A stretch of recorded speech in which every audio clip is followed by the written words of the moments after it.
اللہ اکبر اللہ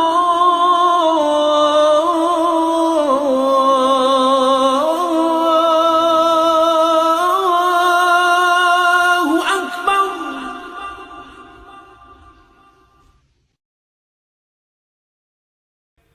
شروع کرتا ہوں اللہ کے نام سے جو بڑا مہربان اور عطا دیوان ہے۔ آداب ناظرین، میں ہوں آپ کا میزبان عبد الواجد اور آپ دیکھ رہے ہیں تسنیم ٹی وی۔ ناظرین، آج کی ہماری خاص پیشکش اسلام کیا کہتا ہے میں ہم بات کریں گے رمضان المبارک کے بارے میں۔ اللہ تعالیٰ نے اپنے فضل و کرم سے ہمیں رمضان المبارک کا برکتوں، سعادتوں اور بے پناہ رحمتوں والا مہینہ نصیب فرمایا ہے۔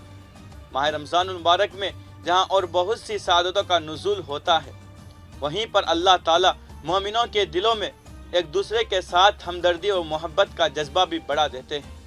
حدیث میں اسے سیدنا محمد صلی اللہ علیہ وسلم نے ہمدردی کا مہینہ کہا ہے۔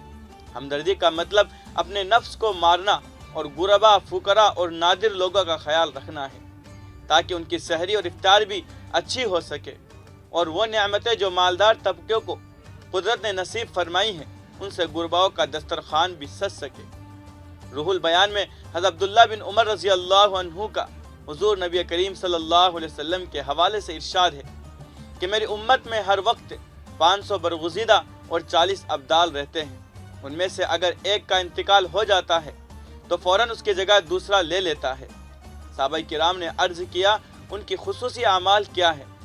تو آپ نے فرمایا کہ جو ان کے ساتھ ظلم کرے اسے درگزر کرتے ہیں، جو برائی سے پیش آئے اس سے اچھائی سے پیش آتے ہیں، اور اللہ تعالیٰ نے انہیں جو رزق دیا ہے اس میں سے لوگوں کے ساتھ ہمدردی و غمخواری کا برتاؤ کرتے ہیں۔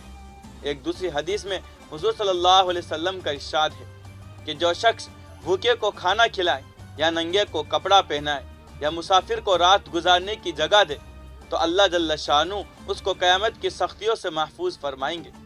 ایک اور حدیث میں ہے کہ حضور نبی کریم صلی اللہ علیہ وسلم کا ارشاد ہے کہ روز محشر اللہ تعالیٰ فرمائیں گے، اے آدم کے بیٹے، میں بیمار تھا، تو نے میری بیمار پرسی نہیں کی، کھانے کی ضرورت تھی، تو نے کھانا نہیں کھلایا، مجھے پانی کی ضرورت تھی، تو نے مجھے پانی نہیں پلایا۔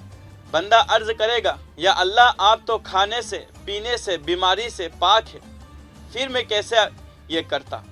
تو اللہ تعالیٰ فرمائیں گے، میرے بندے اگر تو فلاں مریض کی بیمار پرستی کرتا تو گویا میری بیمار پرستی کرتا، کیونکہ مخلوق تو میری ہے۔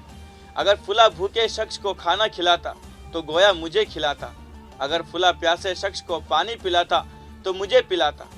طبرانی میں ہے کہ حضور نبی کریم صلی اللہ علیہ وسلم نے ارشاد فرمایا، اور جس شخص نے کسی مومن کو کھانا کھلایا حتیٰ کہ اس کو بھوک میں سیراب کر دیا تو اللہ تعالیٰ اس کو جنت کے مخصوص دروازے سے داخل فرمائیں گے، اور اس دروازے سے اس جیسا عمل کرنے والا شخص ہی داخل ہو سکتا ہے۔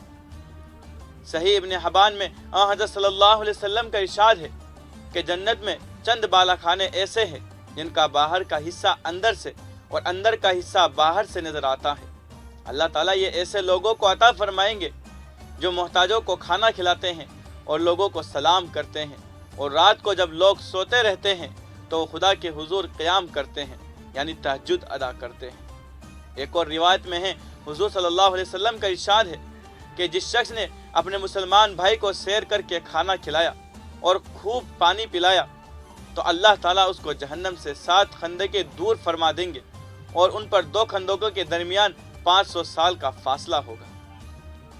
ترمذی میں ہے کہ حضور نبی کریم صلی اللہ علیہ وسلم نے ارشاد فرمایا، 3 عمل ایسے ہیں جس شخص میں پائے جائے اور اللہ تعالیٰ اس پر خاص رحمت فرماتے ہیں اور اس کو جنت میں داخل فرمائیں گے۔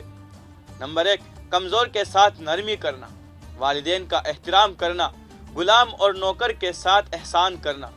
اور 3 کام ایسے ہیں جس شخص میں پائے جائے تو قیامت کے دن اللہ تعالیٰ اس کو عرش عظیم کا سایہ نصیب فرمائیں گے، جیسے تکلیف دہ حالات اور مقامات میں وضو کرنا، تاریک راتوں میں مساجد جانا، بھوکے کو کھانا کھلانا۔